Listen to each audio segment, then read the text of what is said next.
Fionistiani, mahasiswa PPG dalam jabatan kategori 2 tahun 2022 LPTK Universitas Negeri Makassar. Pada hari ini, tanggal 13 Desember 2022, saya akan melaksanakan praktik mengajar uji kuliah di SMP Negeri 30 Batam pada materi aditif kelas 8 dengan model pembelajaran problem based learning. Selamat menyaksikan. Assalamualaikum warahmatullahi wabarakatuh. Waalaikumsalam warahmatullahi wabarakatuh. Bagaimana kabarnya hari ini? Baik, Bu. Pembelajaran hari ini? Siap. Sebelum kita mulai, silakan siapkan dulu kelasnya dipimpin oleh Bapak. Bersiap. Siap. Berdoa beragama di tempat masing-masing. Berdoa mulai.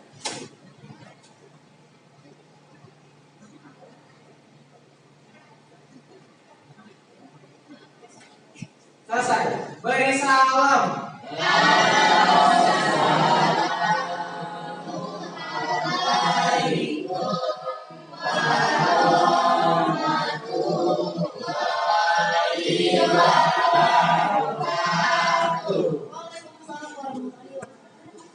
Senyum ya. Anak tadi, Bu. Antar. Balkis, adik Bu. Sila, kedua. Yasin. Ibu. Faiz. Gabriel. Adik, Bu. Hani. Baik, kita mulai pembelajaran hari ini.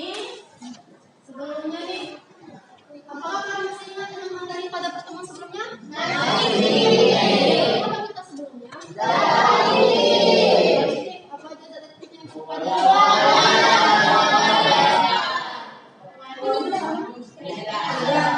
sama penyedap. Nah, contoh zat aditif yang berwarna apa aja?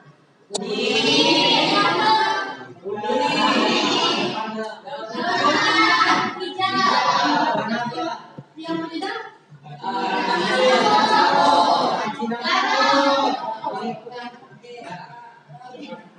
Nah, kaitannya sama pembelajaran hari ini, kita masih akan tetap mempelajari zat aditif, cuma yang hari ini kita khusus mempelajari tentang zat pengawet.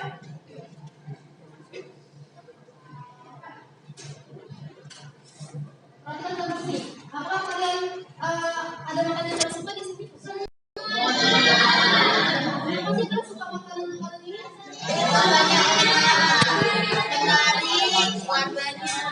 Oke. Nah, kalau makanan yang ini?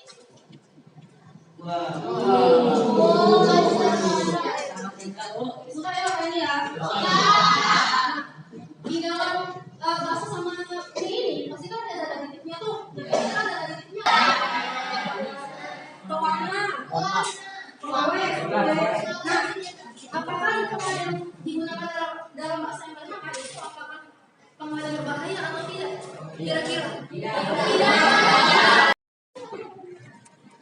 Nah, kenapa sih aku nanya-nanya sama kalian tentang bakso dan jelly dan makanan lainnya? Nah, hari ini kita akan mempelajari tentang zat aditif khususnya pengawet. Tujuan pembelajaran hari ini yaitu yang pertama melalui kegiatan literasi dan diskusi peserta didik dapat menjelaskan pengertian zat aditif dengan benar. Kita dapat menjelaskan apa itu zat aditif. Lalu melalui kegiatan praktikum peserta didik dapat melakukan uji kandungan boraks pada makanan. Jadi edukasi itu ada beberapa faktor pada melakukan uji kandungan boraks. Melalui kegiatan praktikum peserta didik dapat mengidentifikasi perbedaan makanan atau minuman yang mengandung boraks dan benar. Jadi nanti setelah praktikum kalian bisa tahu nih mana sih makanan yang mengandung boraks atau tidak. Lalu tujuan selanjutnya melalui kegiatan praktikum dan penerapan model problem based learning peserta didik dapat menyajikan data hasil penelitian uji kandungan boraks pada makanan. Nah, setelah kalian praktikum nanti kalian akan menyajikan datanya nih di LKPD. Lalu yang terakhir melalui kegiatan diskusi dan literasi peserta didik dapat menganalisis dampak negatif dari bahan kimia yang disalahgunakan sebagai zat aditif terhadap kesehatan yang benar. Nah, jadi di akhir nanti kalian akan mengetahui mempelajari dan menganalisis apakah dampak zat aditif yang berbahaya bagi kesehatan tubuh. Jadi setelah yang adakan pada pertemuan ini ada juga yang pertama suka, yang kedua pengetahuan, yang ketiga keterampilan. Nah, manfaatnya apa sih kita mempelajari materi hari ini? Manfaatnya kalian dapat menerapkan di kelas sih makanannya mengandung boraks atau tidak? Seperti apa ciri-cirinya? Untuk selanjutnya, untuk mengetahui kelompok olahraga, akan diadakan free test. Linknya sudah dikirim di grup, silakan buka HP-nya, dikerjakan secara mandiri.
Di grupnya, jadi kalian tinggal buka linknya aja. Kita mengerjakannya di LKPD atau elektronik LKPD. Silakan dibuka grupnya.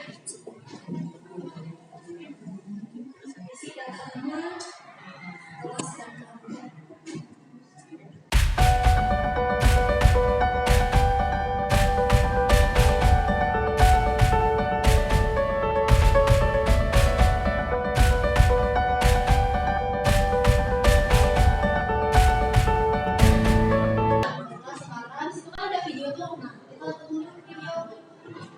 Kita ke informasi selanjutnya terkait bagaimana menemukan zat berbahaya dalam makanan di Jawa Barat. Petugas Balai Besar Pengawasan Obat dan Makanan Bandung menemukan belasan makanan yang mengandung zat kimia berbahaya saat melakukan inspeksi mendadak ke pasar tradisional Balai Endah Kabupaten Bandung. Dari 35 sampel makanan yang dicurigai, mendapat sekitar 13 makanan yang mengandung zat kimia berbahaya seperti formalin, borax, hingga makanan yang mengandung pewarna tekstil. Bahan makanan yang tersebut mengandung zat kimia berbahaya kemudian disita petugas agar tidak dikonsumsi masyarakat. Rencananya hal serupa juga akan dilakukan di beberapa pasar tradisional lainnya untuk mencegah peredaran makanan yang mengandung zat berbahaya dalam hari raya Idul Fitri.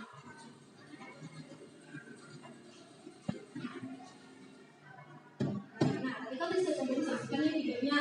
Sekarang silakan membuat rumusan masalah dulu. Rumusan masalah di kolom yang diselesaikan. Rumusan masalah.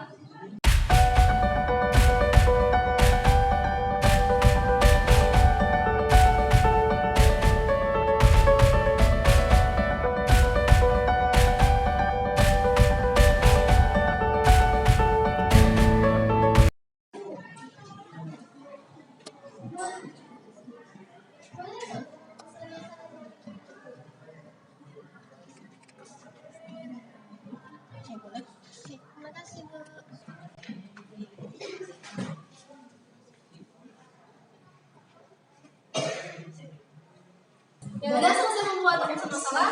Belum? Sudah. Udah ya? Oke, sekarang silakan membuat atau menyusun hipotesis jawaban sementara dari rumusan masalah yang kalian buat. Ibu, boleh nggak?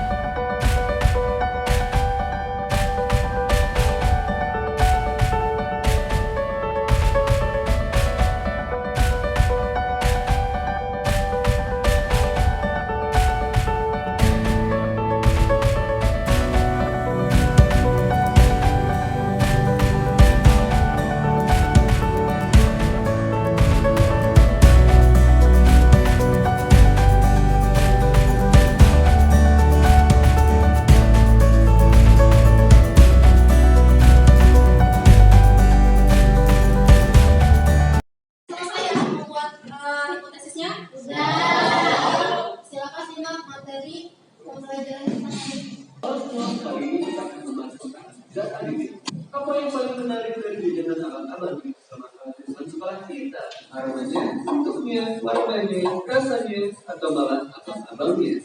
Dari penampakan jajanan itu, ternyata banyak bahan yang digunakan untuk meracik.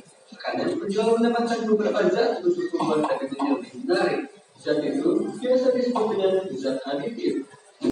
Pengawet, sama seperti halnya bumi yang diawetkan, makanya juga bisa diawetkan agar bertahan proses sebelum busuk.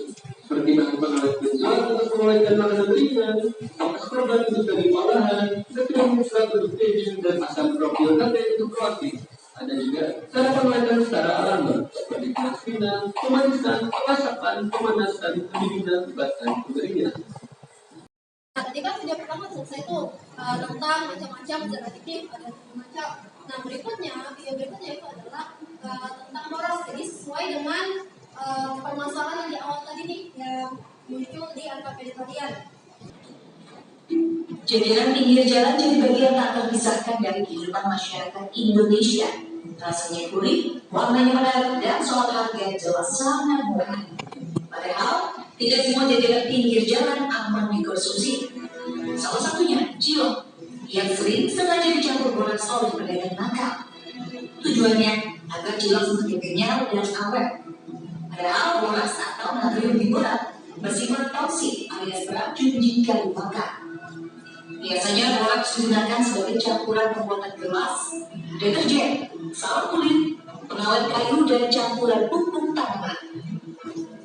Borax ini dia sifatnya dia diserap, kemudian tersimpan di dalam tubuh terakumulasi di bagian organnya, jadi di hati, di otak, dan juga di testis. Nah kalau dalam dosisnya sudah cukup tinggi, ya itu akan menyebabkan terganggunya sistem saraf pusat.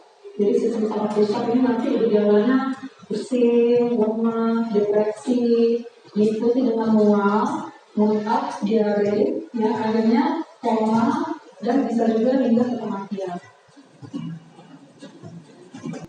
Membedakan makanan yang bersih dengan makanan yang mengandung boraks memang tidak mudah.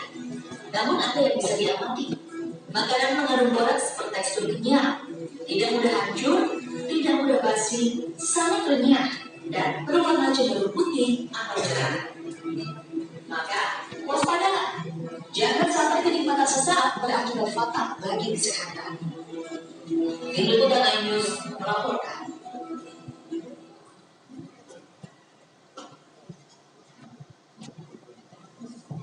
Nah, video tadi itu adalah sebagai bahan untuk menjawab pertanyaan dari LKPD. Nah, sebelum itu, sekarang silakan kalian melakukan praktikum uji boraks atau uji kandungan boraks pada makanan. Sampel bahannya sudah ditunjukkan, jadi perwakilan kelompok silakan mengambil alat perlengkapannya.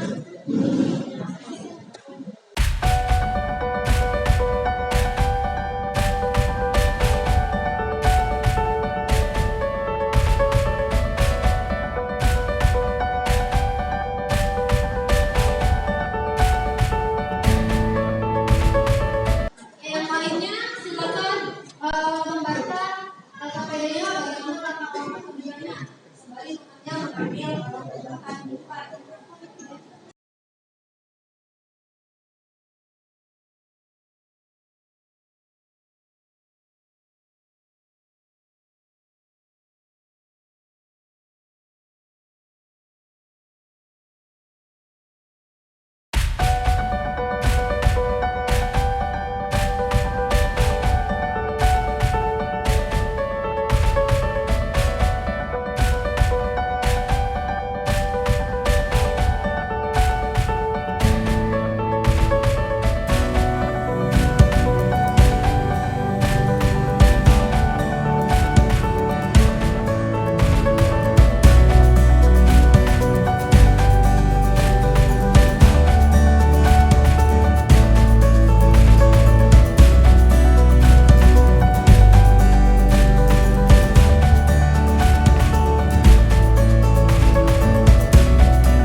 Bu, merah berarti ada borak. Ini kan Kan kita ada kan kalau tidak warna merah kecoklatan berarti dia mengandung boraks. Berarti dari ini nih, dari ke semua ini kita warna kuning. Kuning kalau tetap kuning berarti dia aman nih. Tapi kalau warnanya berubah merah kecoklatan berarti dia mengandung boraks. Jadi dari sampel ini yang mana yang mengandung boraks?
Selesai praktikumnya dan diskusinya?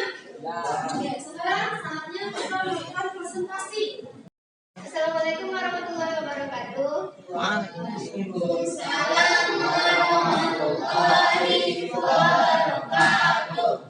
Perkenalkan, kami dari kelompok 4. Nama saya Hanila Saputri. saya Fadilah Islami, saya Rasul Farid Ismail. Nama saya Silan Arifsa. Saya Bagus Subrayita. Akan menjelaskan atau mempresentasikan hasil praktikum kami, yaitu uji borak. Nah, sebelumnya, borak itu adalah kristal putih yang dapat larut dalam air dingin berbentuk natrium hidroksida dan asam borak. Nah, kami tadi mencoba menguji borak pada beberapa sampel makanan. Nah, hasil favorit kami akan disebutkan. Pertama bakso. Sebelum ditetes nafas kunyit, bakso maknanya abu-abu. Setelah ditetes nafas kunyit, warnanya menjadi kuning. Nah, kuning ini tidak memiliki kandungan boraks ya. Yang kedua tahu. Sebelumnya ditetes nafas kunyit warna putih. Setelah ditetes nafas kunyit warna kuning. Ini sama kayak bakso karena tidak mengandung boraks ya. Yang ketiga mie. Sebelum ditetes nafas kunyit, mie berwarna kuning. Setelah ditetes nafas kunyit, mie berubah menjadi warna kecoklatan. Warna kecoklatan ini mengandung boraks ya. Yang ketiga sosis. Sebelum ditetes nafas kunyit, warnanya merah muda atau pink. Setelah ditetes warnanya kuning. Ini sama kayak bakso dan tahu. Nah, apakah tujuan pemberian kunyit pada setiap bahan makanan? Tujuannya adalah agar kita mengetahui yang mana makanan yang mengandung zat pengawet atau boraks dan yang mana yang tidak. Kedua, bagaimanakah ciri-ciri makanan yang mengandung zat aditif buatan atau boraks? Ciri-ciri makanan yang terkandung boraks adalah bentuk dan tekstur yang sangat kenyal, padat dan tidak mudah hancur. Warnanya terlihat putih, kalau tidak sedap dan lebih tahan lama selama beberapa hari. Nah, yang ketiga, apakah dampak penggunaan bahan kimia berbahaya dalam makanan seperti boraks terhadap kesehatan tubuh? Jadi dampak penggunaan bahan kimia berbahaya dalam makanan seperti boraks adalah dapat menyebabkan gangguan susunan saraf, pusat, fungsi ginjal, dan hati, dan dapat menyebabkan gejala pusing, muntah, kejang perut, kerusakan ginjal, dan hilang nafsu makan. Baiklah, kesimpulan dari hasil pengamatan kelompok kami ialah kita semua dapat membedakan mana makanan yang mengandung zat pengawet berbahaya atau boraks, dan kita juga dapat mempelajari hal-hal baru tentang zat yang ada di dalam makanan. Maka dari itu kita tidak boleh makan makanan yang sembarangan agar tidak muncul penyakit di dalam tubuh kita seperti diare, mual, muntah, bahkan sampai gangguan fungsi organ di dalam tubuh. Baiklah, sekian dari presentasi kami. Ada yang ingin bertanya? Dari kelompok 1 ingin bertanya kepada kelompok 4, apakah ada perbedaan tekstur yang spesifik antara makanan yang mengandung boraks dan yang tidak mengandung boraks? Saya akan menjawab pertanyaan dari Fana. Ya, ada, yaitu perbedaannya jika tidak ada boraks, tekstur makanan itu seperti makanan pada umumnya, dan jika menggunakan boraks, makanan akan lebih terasa kenyal, berwarna putih, dan susah untuk hancur.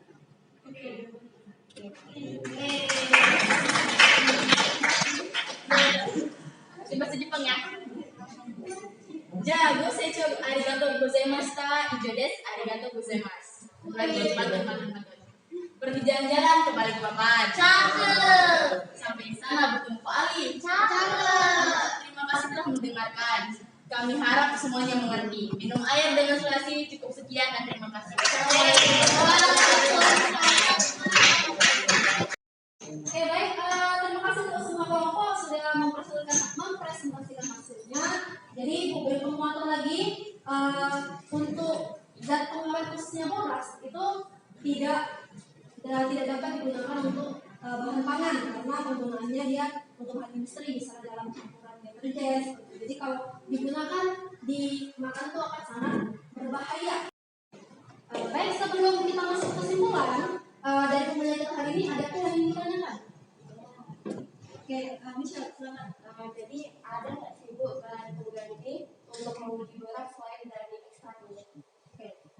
Jadi untuk menguji boraks selain kunyit kita bisa menggunakan kubis ungu. Kubis ungu ya. Kita bisa pakai kubis ungu selain kunyit. Oke, sekarang kita masuk ke kesimpulan pembelajaran hari ini. Ada yang ingin menyimpulkan pembelajaran kita hari ini? Silakan.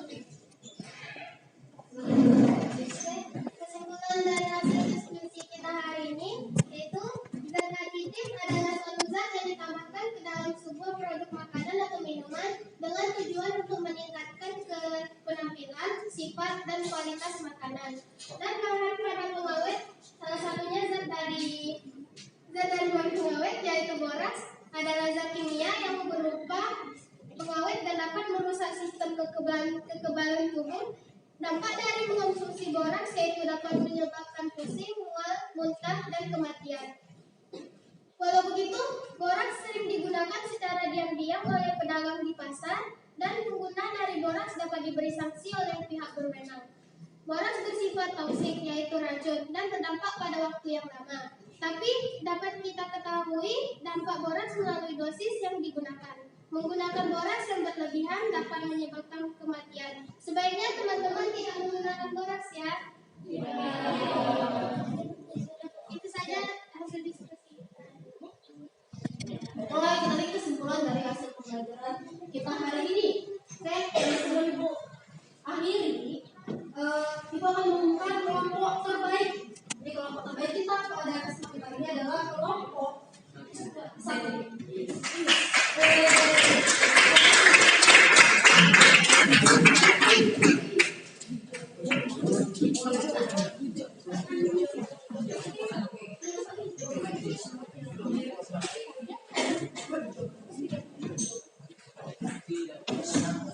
Baik, karena kelompok terbaik kita sudah ada di depan, mari kita beri tepuk bujok untuk teman kita. Tepuk bujok.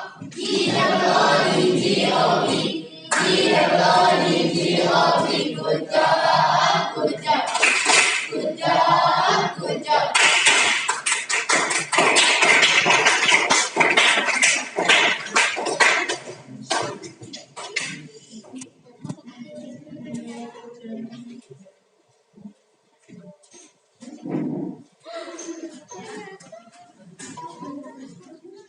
Baik, untuk mengakhiri pembelajaran kita, sebelum itu kita proses terlebih dahulu. Silakan dibuka linknya, dikirim di prosesnya.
mempelajari materi berikutnya yaitu zat adiktif.